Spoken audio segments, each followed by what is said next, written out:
Hello, I'm your host, Lady Evil, and welcome back to another episode of Dicentra. Eh. We're all alone. The only one left is the lady in the painting. And her mother should be home soon. Well, let's get into it, shall we? Oh, that's right. Do you like fireworks? My eyes pop open, my ears perk up. I look at Dove and tilt my head. She kneels next to me, clutching a book in her lap nervously. She glances at me, then looks down on her lap. I can make them for you. I can feel my tail begin to sway, and Dove's face lights up. I've never seen fireworks before. The study is thankfully empty when we enter it. Dove crosses the floor, moving from shelf to shelf to gather materials. She places small vials of powders on the floor in front of me. Using certain types of metal is what determines the color of the firework. I follow her hand as she points to individual vials. Copper for blue, sodium for yellow, barium for green, strontium for red. She places her hand on her lap and observes the metals with a melancholic look. I'd never actually made a firework of my own before. Oh? Father used to make them by hand when Mother was around.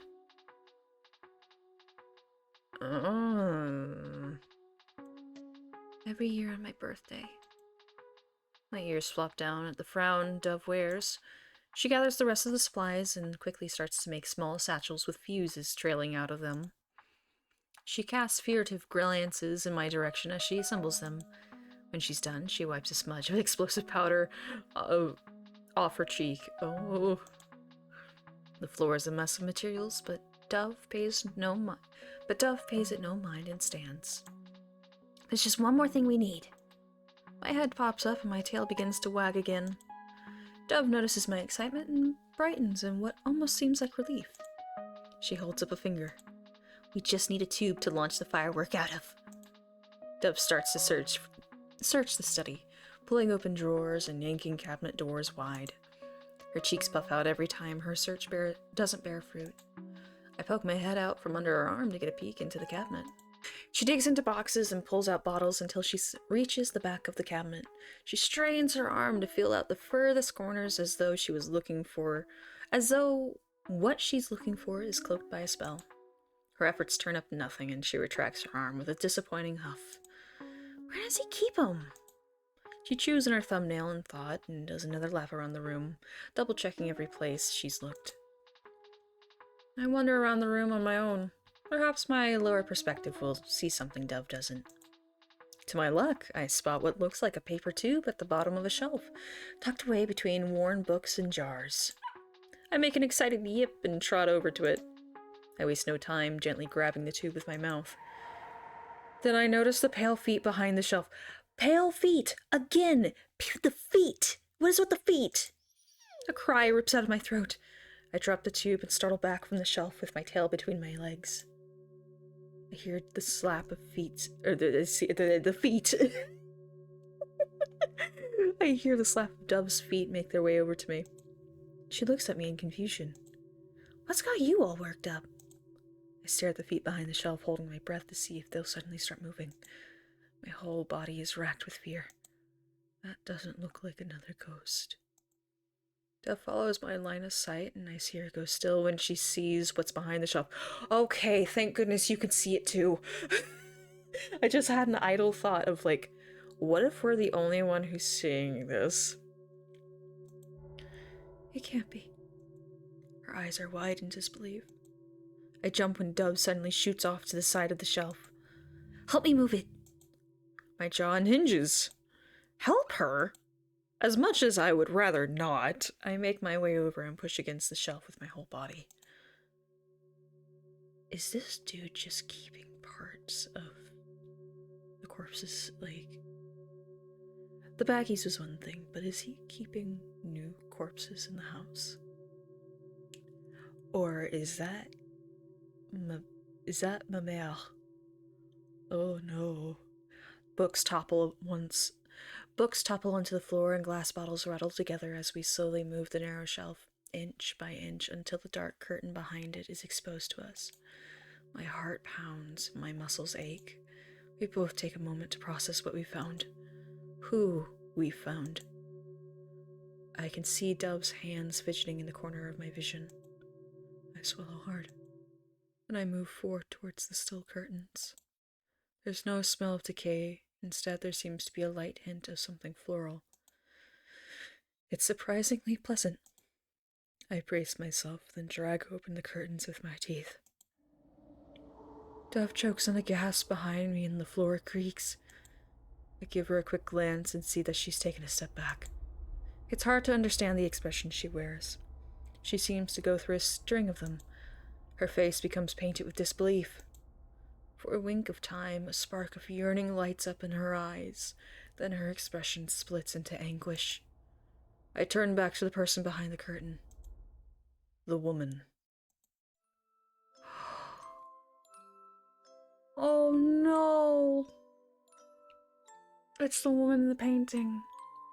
Her skin is pure ivory, untouched by rigor mortis, but suspended just a breath away from its ruinous claws. Is this Hyptia? Death's presence feels so close, like it paces back and forth, waiting to claim what's rightfully theirs. The gown she wears, oh no. The gown she wears is a shiny white silk buttoned all the way up to her chin, with red stitching that zigzags up her skirt in chaotic fashion. Something about the way the crimson threads loop up and down the skirt feels spiteful, impatient. My brows pinch together. I've seen stitching like that before. Yes, we have. Her light hair is chopped sharply, framing her jaw, and the panel behind her head looks like an explosion of colorful paint strokes. Bold tendrils of gore, mycocillin, spread along the wood. Fungi of different shapes and sizes bloom around her head like a horrific halo. Whoa. She stands with her eyes closed in the hidden closet like a marionette. Her arms hang neatly at her sides. When I look for strings that hold her up, I disturbingly find none. I'm almost curious to see if she had a wind-up key behind her that would bring her to life. She's clearly dead, but she's preserved so well that I fall under the illusion that a nudge of her shoulder is all it would take to make her eyes flutter open. Unlike the others, her entire body has been kept. Wow. And unlike the others, there's no tag with her name on it. That's why when the knocking, that's what the knocking on the... When we first ran in, if you guys remember in the first episode, there was a knocking on the wall, and then when we encountered the ghost again, later on, there was more knocking, but we ignored it and went upstairs. But it doesn't matter. I already know it. Hyptia, I was right. How long has she been tucked away here, hidden like a rare gem in a jewelry box? I now understand why her remains were not found amongst the others. The tether that binds her here could only be the strong if her whole body was kept. She's been here this entire time. My ears twitch at the sound of Dove's voice. I start blinking rapidly when Dove strides over to the side of the shelf again and starts pushing it back into place. She's covering her up again?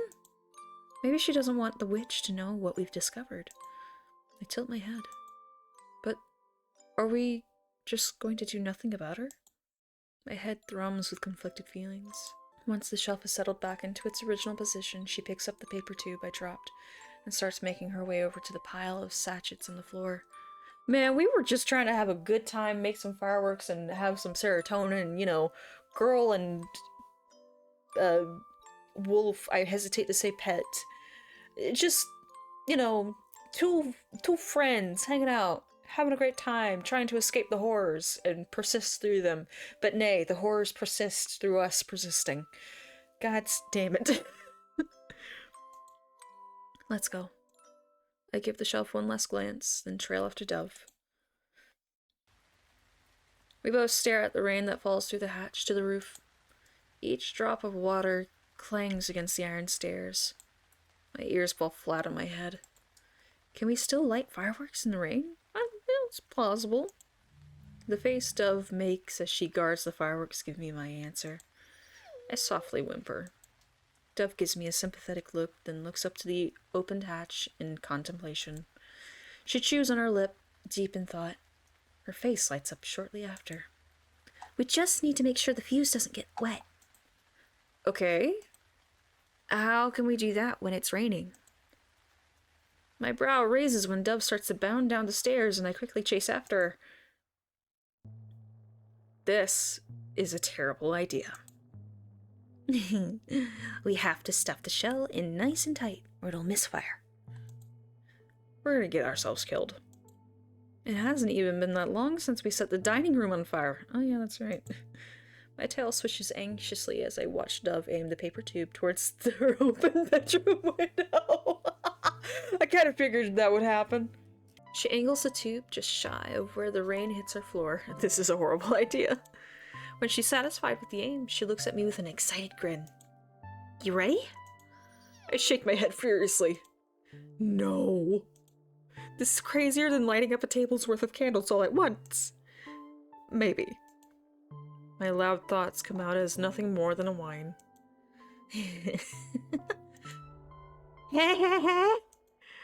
Don't worry so much. She holds a lit candle up to the fuse, and my fur stands on end. I swallow as the fuse begins to burn. Oh god, I'm actually anxious. Just sit back and watch. I count each second that passes as the fuse burns away until it disappears into the tube. Dove tightens her arm around the tube and braces herself. I suck in a breath. Then... oh! Light explodes and bursts of color against the bleeding canvas. The room lights up in flashes, and the sound from the explosions rattle my bones. The sight takes all the breath out of my lungs. My heart thunders against my ribs, and I start to feel weightless. It's overwhelming, intense, frightening, and exhilarating. It's amazing. I race to the window and stand with my front paws on the window's seat to get a closer look at the fireworks. The rain pelts against my fur and gets in my eyes, but I barely pay it any mind. Is this how Dove felt? In that moment where she stood facing the tempestuous storm head-on? My tail swings madly with excitement. Emotions of awe and wonder rush through me. I try to memorize the moment. The sound of the wind being drowned out by the fireworks. How the rain makes my nose feel frozen. The way the light looks when the fireworks explode. And Dove. I crane my head to look back at her after the fireworks are done.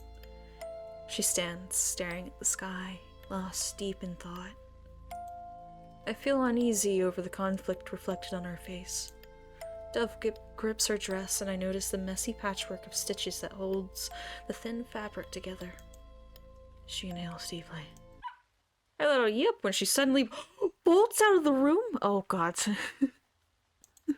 I thought it said something else. My brain was just like, don't, window! We've been through this! I rush. No, she's going to hype Tia. Oh, she just made her decision. Oh no. I rush into the study just as Dove finishes shoving the tall bookshelf to the side again. She breathes heavily as she yanks open the curtains that hide the body behind them. My eyes bug out of my head when I see what she does next. Dove grabs a handful of the corpse's bodice and then rips it open. Buttons pop and fly. Dove's jaw is clenched tightly as she takes in the colorless flesh beneath the clothes. A freezing chill crawls beneath my skin as I observe the neat, thick stitches trailing up the corpse's torso all the way to her throat. What? Dove takes a deep breath in before digging her fingers into the seam between the sewn-up skin. The taut threads begin to snap as she roughly tears it open. Are we gonna have to have a warning for this? My most recent meal threatens to escape when Dove reveals the organs beneath the corpse's flesh. Dead organs never look bright, especially with a color like hers. I would question if this woman were truly dead if it weren't for the stillness of her insides. Perhaps she isn't even a real corpse. Merely a disturbing replica of one. Whoa. Not a perfect one, however, considering the 3 random ribs she seems to be missing. Damn it! I startle when Dove curses abruptly. Oh, he removed some of the ribs so the corpse wouldn't be destroyed and the ghost won't go away. Oh. She takes a step away from the corpse and begins to pace in a small circle. All this effort to keep her here. She throws the woman a look of pure scorn. Why did you get all his time? Her lip wobbles. When I'm still here. My heart sinks when I see Dove's clenched fists tremble. I look at the corpse in confusion. Just who is she to Dove? Dove's face hardens. She looks down at me. Help me find her ribs. I blink at her demand. You wanted to put all the ghosts to rest, didn't you? Dove takes a step towards me and I take a step back. You wanted to end their suffering, right? Isn't it unfair for them to be stuck here? My ears pin back. We must get rid of her. She straightens and glares at the corpse. Dove tears her gaze away from the corpse and begins to leave. I hear her murmur something to herself before she comes back. Dove moves through the mansion like a hurricane. She empties drawers on floors and throws books off shelves. I keep my distance and quietly do my own searching. This feels much different than when we released the other ghosts. A sinking feeling chews away at me. Why do I have a sneaky suspicion that the witch is holding onto it, or has the boy holding onto the ribs? Also, we have yet to address the foot in the library. Suddenly, I feel regret for what I've started. I wonder if this is the right thing to do. It's like Dove's vision is narrowed to the point where she can't see anything but this impulsive need to be rid of the hallway ghost. I look down at the dusty floor. Get rid of. When this ghost is gone, I wonder if Dove will like what its absence looks like. Where are they? Dove sweeps everything off the top of a dresser with a curse. In an instant, everything clatters onto the floor. Dove whips around and bangs her fists on a dining room table. Candles fall and tremble from the small quake she creates. She releases a frustrated sigh, then freezes. My ears stand. I try to strain my neck to see what has captured Dove's attention, but I can't see the top of the dining room table. Dove climbs onto the top of the table. My heart begins to thump with anticipation. She crawls to the middle of the table, shoving melted candles out of her way. The wood groans under her weight like she had disturbed its sleep. Her hand slowly reaches out to pick up a single candle before climbing back down onto the floor. Waiting to see what she's found fills me with anxiety. I make my way over to her, and she lowers down to kneel on the floor. Something sticks out. Oh, come on, man. Something sticks out of the melted candle she cradles in her hands. I recognize the texture of it. A bone. Dove digs her nails into the wax, trying to claw her way to the bone. She then presses the candle into the floor with all of her weight, pushing down on it until the hard wax crumbles. The rib is finally freed, but she does not look as victorious as I thought she would. A line forms between her brows. I had a feeling. My head flops to the side and I look at Dove. Her gaze meets mine. It's like they're filling up the space for her until she gets back.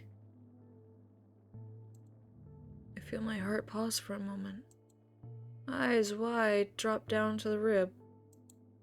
Oh. Dove rises and I copy the movement without thinking. I feel numb. I know where to look next. He's putting the bones where his wife would frequent to make it feel like she's still there. It sounds weird, but I think that's what's happening. I nod, but my mind feels miles away from my body. A faint buzzing makes my ears twitch. I twist my head towards it. Buzzing flies whip around the candles on the dining room floor, or dining room table. You spend a lot of time in here, but not to study, like Father and I. Dove speaks to herself as she walks past a shelf of books, slowly running a hand slowly running a hand along their spines. Well, maybe she isn't quite speaking to herself, but she is most definitely not speaking to me. I see Dove open and close her mouth. It seems as though her mind is overflowing with words to say, but she sees no point in speaking when the person her words are for isn't around. Her sharp eyes look through the shelves. I follow behind her until we end up in a dark corner. Section by section, the candlelight illuminates each book spine. A large mirror on the wall briefly shakes Dove, but she continues her search nonetheless. In the dim light, I make out what looks like a pile of blankets and pillows on the floor below the mirror, as well as an old oil lantern covered in sticky cobwebs. The sound of a fallen book brings us both to a stiff halt. I crane my neck up as my feet move back from the shelf where the book had come from. Another book suddenly tumbles off the shelf. I barely dodge it. I can only watch as the shelves begin to bend from the weight of something climbing up and down along the books. What? Creaking wood screeches in my ear as more books fumble down. Dove and I both track the movement in dead silence, our senses as heightened as the bookshelves. In an instant, we bring our eyes to a particular book. I squint, trying to make out more details of the book. The book sits oddly, squeezed between two others on the very top shelf.